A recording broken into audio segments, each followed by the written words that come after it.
wabarakatuh. Di sini saya akan menyampaikan penjelasan mengenai apa itu demokrasi. Istilah demokrasi berasal dari bahasa Yunani yaitu demokratia. Kata ini berasal dari kata demos yang artinya rakyat dan kratos yang artinya kekuasaan, sehingga demokrasi merupakan kekuasaan rakyat. Kekuasaan ini berkaitan dengan sektor sosial, ekonomi, politik, dan budaya.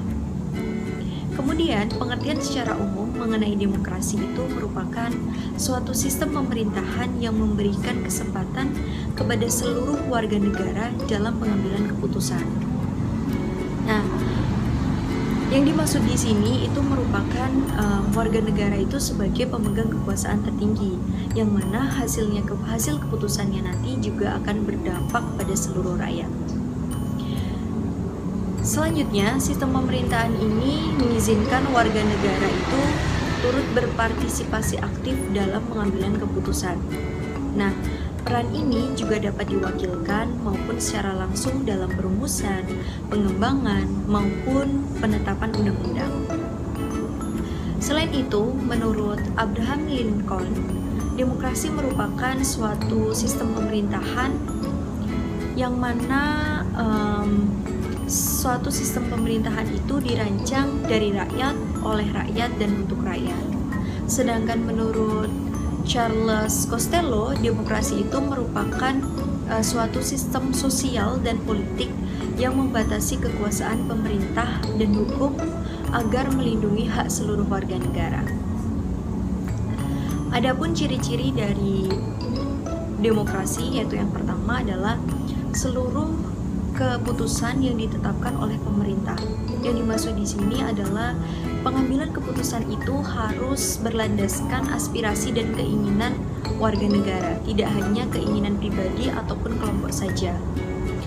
Kemudian yang kedua adalah menerapkan ciri konstitusional. Jadi hal ini berkaitan dengan kehendak, kekuasaan, dan keputusan rakyat itu juga harus berlandaskan dengan hukum dan undang-undang, yang mana hukum dan undang-undang ini harus dibuat seadil-adilnya.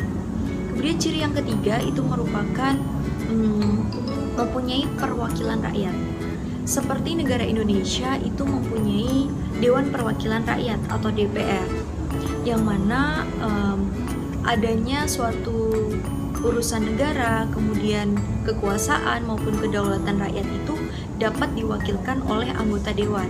Nah, hal ini juga sudah dilaksanakan pemilu, sehingga itu dapat dilaksanakan dengan baik. Kemudian yang keempat itu merupakan melaksanakan pemilihan umum.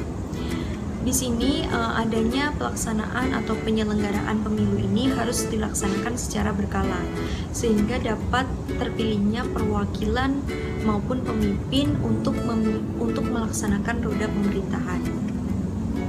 Kemudian ciri yang terakhir adalah terdapat sistem kepartean.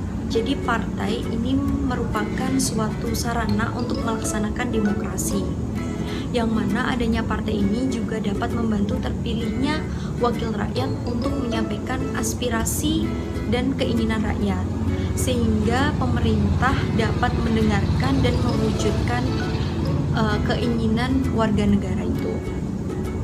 Nah,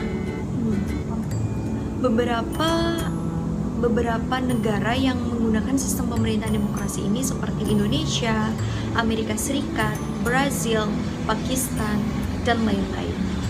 Berikut materi yang dapat saya sampaikan di video ini. Semoga bermanfaat. Wassalamualaikum warahmatullahi wabarakatuh. See you in the next video.